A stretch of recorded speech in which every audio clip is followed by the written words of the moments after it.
Bonsoir à vous tous. Merci d'être en notre compagnie. Nous sommes dans le programme du soir. Sony World Info, ce mardi, nous parlons du Burkina Faso dans le décryptage de l'actualité. Kadri Désiré Ouédraogo, ancien Premier ministre de Blaise Compaoré, a été investi candidat à la présidentielle par son parti. Il sera opposé au président sortant Roch Marc Christian Kaboré, au chef de file de l'opposition Zéphirin Diabré.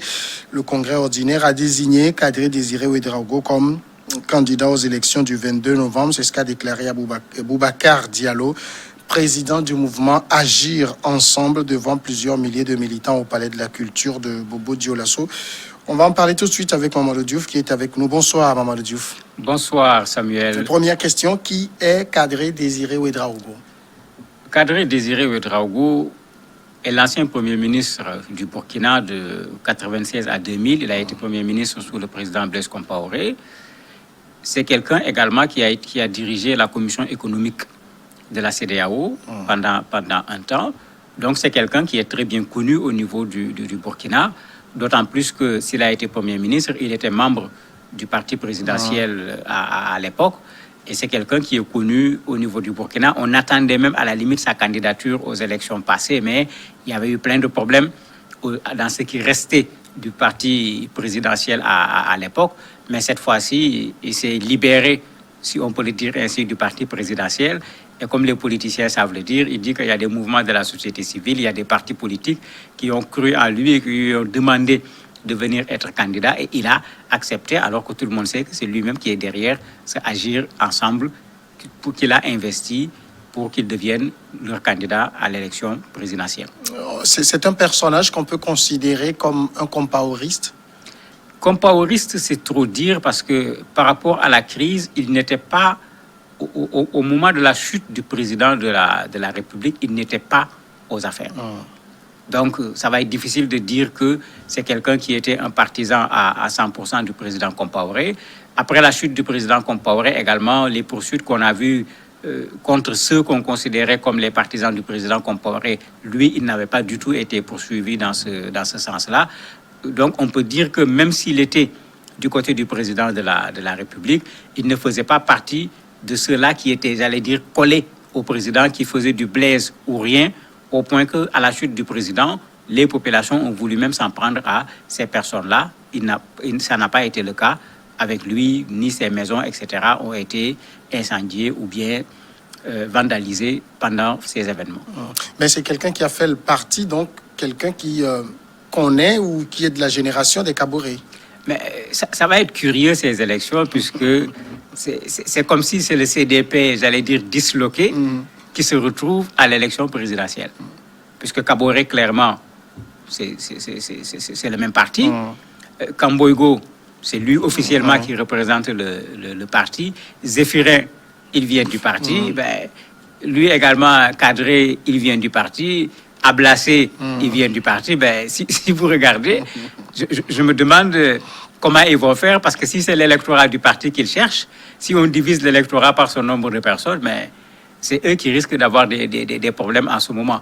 Maintenant, est-ce qu'un challenger va pouvoir sortir et puis renverser CDP nouveaux comme CDP anciens, en considérant que tout ça, c'est le même système, comme on dit habituellement?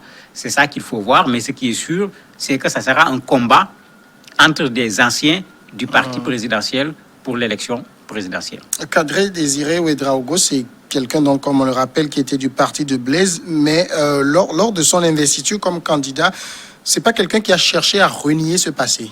Non, pas du tout. Au contraire, il a joué à comparer en disant que jusqu'à ce que le président de la République parte, voilà ce qu'était la situation du Burkina. En parlant du calme, l'absence des attentats, etc. Il dit maintenant, depuis que le président est parti, voilà la situation. Et il décrit la situation vraiment sans prendre des gants. Il dit même que le Burkina est devenu méconnaissable. C'est l'expression qu'il utilise. L'insécurité est persistante. La haine est vivace dans certains esprits. La corruption est galopante. L'inégalité est flagrante entre les populations. Bon, quand on fait un tel constat par rapport à une gouvernance, il est clair qu'on n'a rien laissé. En plus, il pose le problème de la corruption, en se fondant sur les rapports qui ont été faits par effectivement j'allais dire les canaux officiels du Burkina qui ont effectivement constaté des cas de corruption dans un certain nombre d'institutions. Pratiquement, quand on l'écoute, c'est comme si du temps de Blaise, c'était mieux que ce qui se passe aujourd'hui. Donc on ne peut pas parler de reniement. Il est clair qu'il préfère la gouvernance de Blaise à la gouvernance de Roch Christian Kaboré. Kadri Désiré Ouédraogo, c'est quelqu'un qu'on peut considérer sur la scène politique burkinabé comme un gros morceau? Oui, on peut le considérer comme un gros morceau, puisque quand on a été Premier ministre de 1996 à 2000, on a eu le temps, en tant que politique, également d'implanter ses bases. Puisque le politique, c'est également ça, c'est avoir la technicité pour pouvoir gérer, mais c'est avoir également la représentativité pour pouvoir rester au niveau de son poste. Et généralement, chez nous, quand la représentation n'est pas très forte, dans le parti même, les gens vont commencer à réclamer qu'on le remplace parce que, comme on dit, il ne mouille pas le maillot, il ne va pas à la base, il ne rencontre pas les militants. Donc, il a eu le temps de faire tout ce travail pendant qu'il était au poste de Premier ministre. Donc, il a des gens sur qui il compte. Ce n'est pas pour rien qu'il est allé faire son investiture à Bobo Dioulasso, puisque on l'a vu remplir la salle, on a vu des gens qui le soutiennent, qui étaient également sur place. La chefferie traditionnelle en particulier était très représentée. Donc c'est quelqu'un qui veut faire partie de ceux qui peuvent diriger le Burkina à partir de demain. Les gens avaient appelé à sa candidature même lors des élections antérieures, mais il n'avait pas voulu à l'époque être candidat puisqu'il y avait encore beaucoup de bisbilles à l'intérieur du parti. Et d'ailleurs, c'est dans ces bisbilles qu'il s'est un peu mis de côté, puisqu'il se considérait comme, j'allais dire, un apparatchik. Il devrait pouvoir diriger le parti au lieu de suivre quelqu'un dans le parti. L'opposition burkinabé, en tout cas un certain nombre de personnalités ont signé il y a quelques semaines un accord pour se soutenir en cas de second tour. Est-ce qu'il fait partie de cet accord? Je ne me rappelle plus si Agir avait signé ou pas. Je sais qu'il y a une dizaine de partis qui l'ont fait.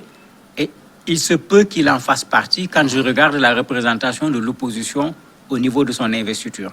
Parce qu'un des signes qui le montre, c'est qu'à chaque fois qu'on investit un candidat, tous ceux qui sont signataires, on les voit sur place. Non seulement on les voit sur place, mais on leur donne la parole. La seule particularité, est-ce que c'est parce qu'il est allé à Bobo Dioulasso ou pas? Les partis se sont fait représenter. Alors que dans les investitures des autres candidats, c'est même les candidats eux-mêmes qui sont venus à l'investiture et qui ont pris la parole et qui ont rappelé ce pacte-là. Donc c'est là où peut-être on peut se permettre de douter un peu, est-ce que c'est la situation ou pas? Mais je me dis qu'à la limite, lui comme les autres n'ont pas le choix, ils vont devoir trouver la stratégie pour amener le président au second tour. Et s'il amène le président au second tour, seul le deuxième peut partir. En ce moment, il ne sert à rien de ne pas soutenir le deuxième si l'on défend qu'on veut faire partir le premier, parce que si vous ne le soutenez pas, c'est comme si vous donnez au premier la possibilité de voter. Il y a quelque chose de logique quand même dedans, d'un point de vue politique, quand on veut faire partir un régime, de l'amener au second tour et ensuite de se coaliser contre le régime. Maintenant, c'est dangereux aussi parce que rare, on signe les accords comme ça, c'est vrai, mais quand il sera question d'aller au second tour, de battre campagne, de mettre les moyens, mais les gens mettront également les conditions.